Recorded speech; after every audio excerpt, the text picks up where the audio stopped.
Thank you for joining us today for part 2 of our 3-part series on trauma.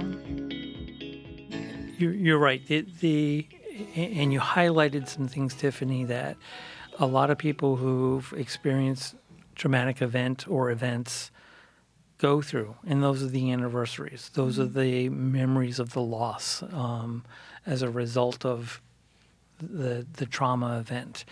For me, what happened in my life, I witnessed my friend get killed in a bicycle accident. So a lot of things around bicycle and me, it's a little bit sensitive. But the oddest thing, a memory from that morning wasn't even part of the event.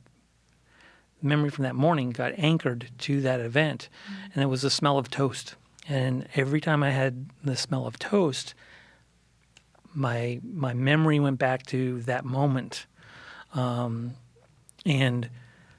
I'd break out in sweats. I'd be really nervous. I'd be hyper vigilant, watching very carefully on roads and being extra sensitive about making sure bike helmets were worn and things like this, and really getting on some of my family members who were like, "You're a little over the top with the bicycle helmet." And it's like, hey, I don't care.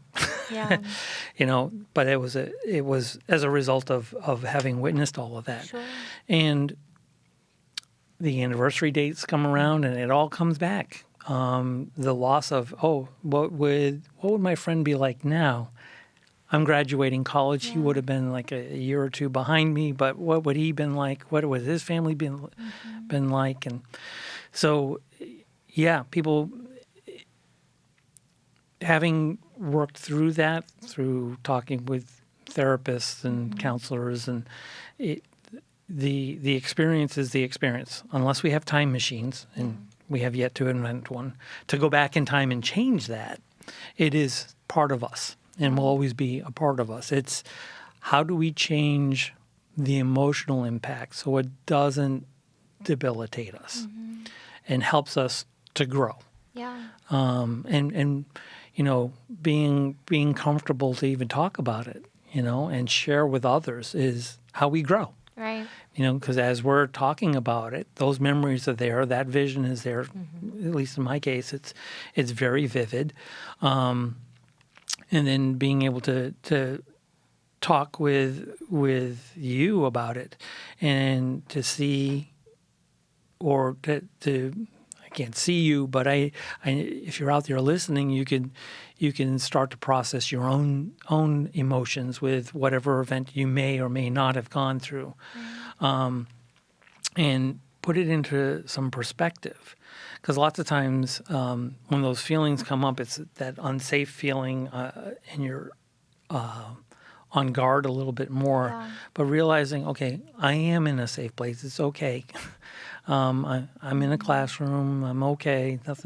Nothing's really going to hurt me right here and right now. So just, being more mindful of what you're going through and where that is coming from. Right. So I am much better with toast now, just so you know. Well, and what I'm hearing you say, and like what I practice myself sometimes, because, this is, our life experiences, they develop who we are and our personalities and our take on the world. When you walk into a room, do you expect someone to like you, or do you expect them to, to not like you? And so I know for me, sometimes if I'm getting overwhelmed or if I'm feeling things start to creep up, I take a breath and I try to reframe what's going on in my mind, because, our feelings can be deceptive sometimes. Our thoughts can be deceptive. In counseling, they teach you what's called the cognitive triangle, right? And so, your feelings influence your thoughts, and your thoughts influence your actions. And then it's just this revolving cycle of the actions are reinforcing your feelings, and then just over and over and over. And if you know that these feelings are not serving you well, and they're detrimental, okay, we need to break this cycle. We need to say, no. Like, I know that I'm feeling this way, but let me hold up a mirror and what's really going on. And one of the things that we do in sessions with little kids because, as a children's therapist, we have to have art supplies, right? That's right. We have to have crayons, lots of glitter. We do what's called the feelings iceberg.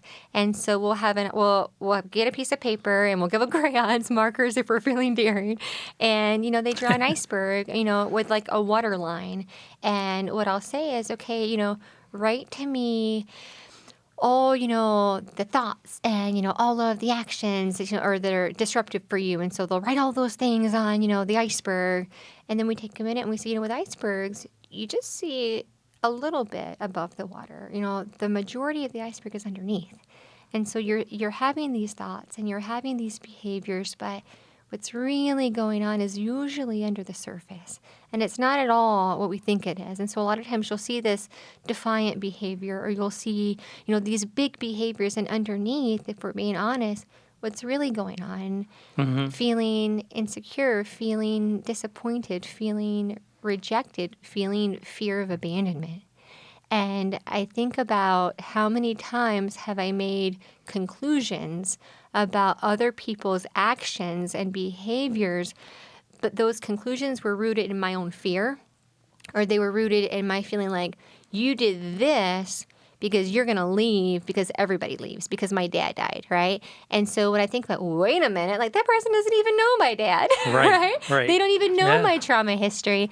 And it really helped me understand how much of my thought processes were rooted in my trauma experience, but not in actual reality. It was my reality, but not the reality of the person doing the behavior. Right. And it's not fair of me to hold them, to that. And so I really had to create some boundaries in my mind of no. This is your trauma speaking, so let's take a minute. And so maybe I think would be helpful for our listeners and for our viewers when we're feeling that, because I know I'm not alone. I know I'm not the only one that's felt that way. I know I'm not the only one, right, that has had these big reactions when their trauma buttons are pushed. How would you tell them or how would you tell us to walk through breaking that cycle of negative thinking? So one of the first things that when we do some trauma work, especially right after a disaster, we go into a field and people are feeling disoriented, can't focus, can't remember things, and in some cases can't even remember their name, and they start to feel, okay, this is not normal. Okay, it is normal for it's a normal reaction to abnormal situations. Oh, say that again. That's so good. Yeah, it's a normal reaction to abnormal situations. Wow. And so that does tend to ease a lot of folks. It's like, okay, I'm not going crazy. This is, okay, I'm supposed to be experiencing it. And then we look at a few areas. How is it impacting you cognitively, your thought process, your forgetfulness, your inability to communicate, things like that. That whole thought process is slow, and you're not thinking clearly. That's okay. It happens in the immediate, and it happens when it comes up again later on, because it's, again, as you said, our bodies are wonderful mechanisms. Our brain works to keep us safe and protect us from the world. So it'll do things. So when it starts to feel threatened again, those walls come back up, and the cognitive impact, can't remember, can't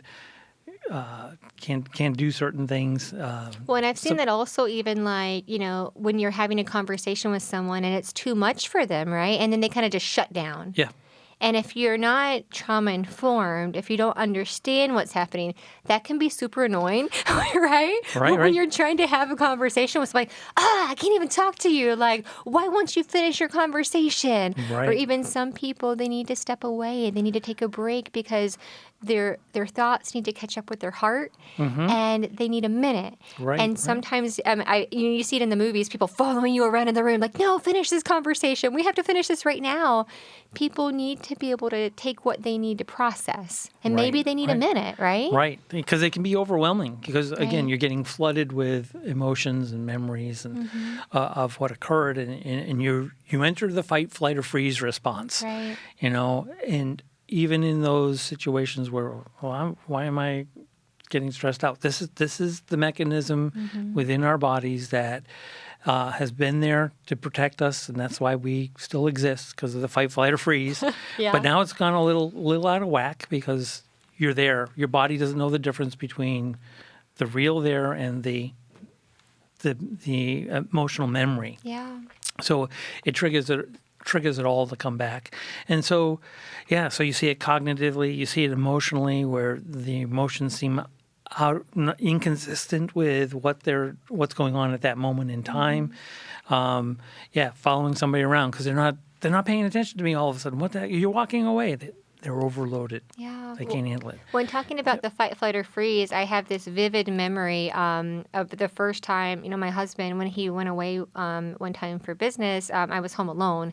And Kirk, I promise I'm a very independent person. I pump my own gas. Like, I'm very capable, right? I'm not afraid to be, alone. Yeah. And I remember vividly, I'm in bed, I checked all the doors, the alarm's on, like, I am safe, I am okay.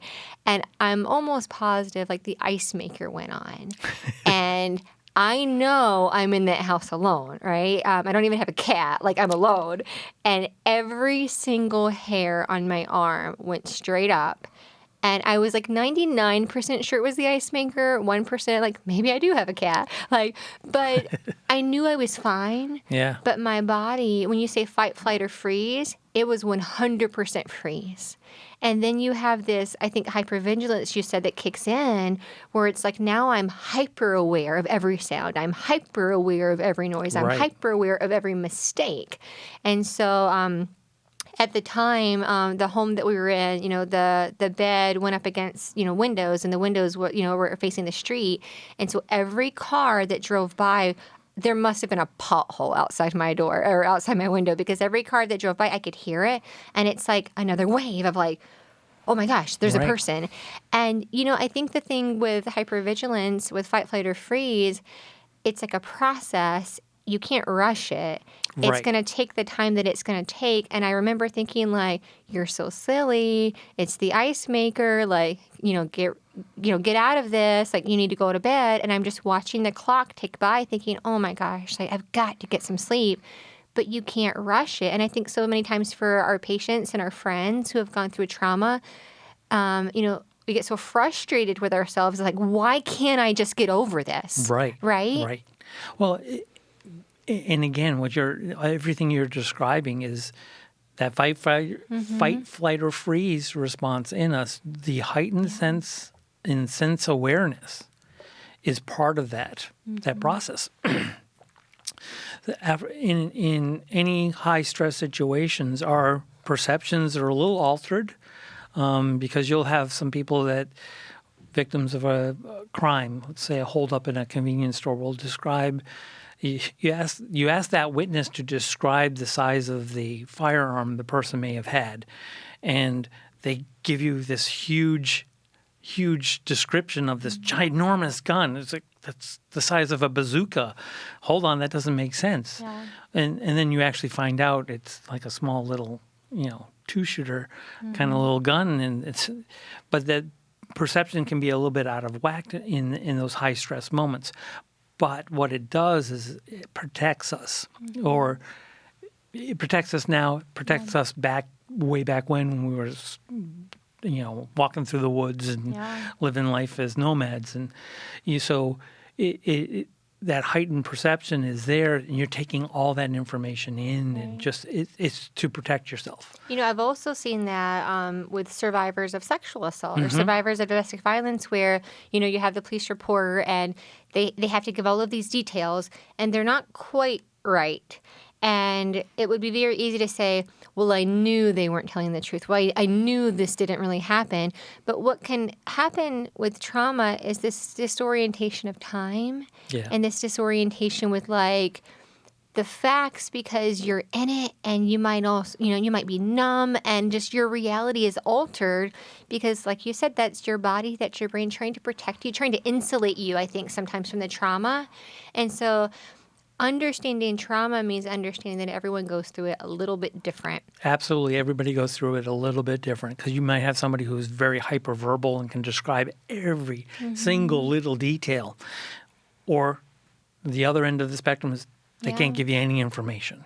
And that, in an investigative process, that's frustrating because, okay, did this happen? Did it not happen? This person isn't giving me a lot of details. But then later on, the story seems to have changed. But what's happening is the mind is starting to relax and those details are coming forward. And so people are able to remember more about what occurred. Oh, now I remember this. And that, okay, are they making it up? Well, not really. This is how the brain is working in lots of cases. And you look for those consistencies, and does it relax over time? And does it have a bounce back effect too? I mean, again, anniversaries, going to trial for sexual assault victims, those are very heightened moments where fight, flight, or freeze is kicking in, and the trauma experience is taking over. Yeah. And again, therapy is there to help control some of that and be aware that it's taking control over your emotional experience, your behaviors, and in your experiences. So getting that you've had the experience now, how do we kind of soften the blow so you can talk about it? I mean, you can talk about your dad's passing now, and there's still some tinge of sorrow and loss in that process. Same with my friend in that accident, but it's still there. It's still part of who we are. It's part of our life story. Well, But it's not taking control of our lives, our ability to live, love, laugh, and learn. It affects you because, I mean, they were a part of your world, right? Like they were important to you. Yeah. And I think that it would discount who they were to you if it didn't affect you at all. Absolutely. Now, I know that we talked about, fight, flight, or freeze. We talked about freeze because, the ice maker. We talked about flight in a way because I think sometimes that's the avoidant behavior of, I'm running away from this issue because I can't deal with it just quite yet. Right. But then you have the fight. And I vividly can picture this whenever you have people go through something very stressful. And then it's almost like you have this, I'm just trying to help you, I'm here to serve. And instead of getting, oh, thank you so much, you get someone who is very combative sometimes, or maybe very argumentative or looking to pick a fight. And it would be really easy as a supportive friend or as a stranger or as a clinician provider to say, what is going on? Like, I am here to help you. I'm trying to be nice. Like, why are you coming at me? And taking that response personally, when we have to realize this is not about you, right? This is someone trying to make sense of their trauma, and this is how they are processing it, and it's not personal. It's their trauma reaction. And so when I think of like the fight in fight, flight, or freeze, I really think of where someone is, being argumentative, or someone is just, not the best version of themselves, right? Right. Little verbal aggression sometimes, sometimes some physical aggression. And that happens sometimes, in my world because we work with families who their children are struggling. And it can be incredibly overwhelming to want to help your child and to not know how. Or to want to help your child and to fight for your kid to get the support that they need, and to feel like you're getting obstacle after obstacle after obstacle, red tape after red tape, and that can be incredibly frustrating. Right. And I think sometimes, we've talked about trauma, the different types of events. There's also, this trauma that happens whenever it's someone you love who is going through it, right? So I think a lot of times, unfortunately, many of the cases that I work with deal with child abuse and neglect. And so as a parent, when your child has experienced something truly terrible, there's this sense of not only is this your child's trauma, your child's lived experience, but it's also your trauma. Right. Right? People who experience mental illness, their families also go through this as well. And so there's this sense of, okay, it didn't happen to me exactly. Am I allowed to have a response? Am I allowed to be struggling with this? And if I am, like, can I even tell anyone? Because how dare I take any of the help away from the person who's really going through it, right? Right.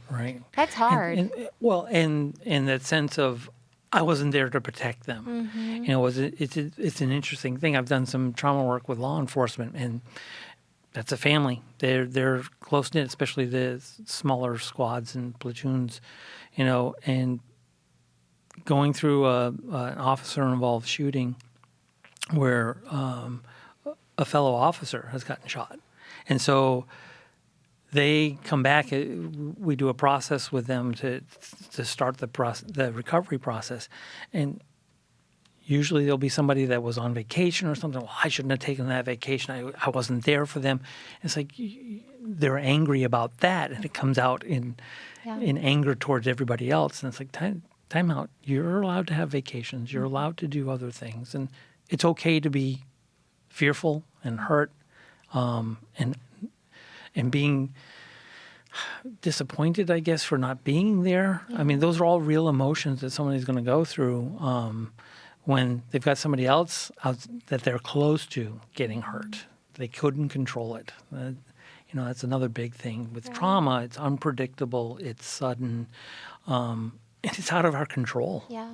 It's out of our control. So that whole loss of control really heightens emotions for the person involved and those around them, because you're right, it does encompass those around them, the family, the friends and coworkers. All of that is all around how they respond and react and recover, because it's another interesting thing.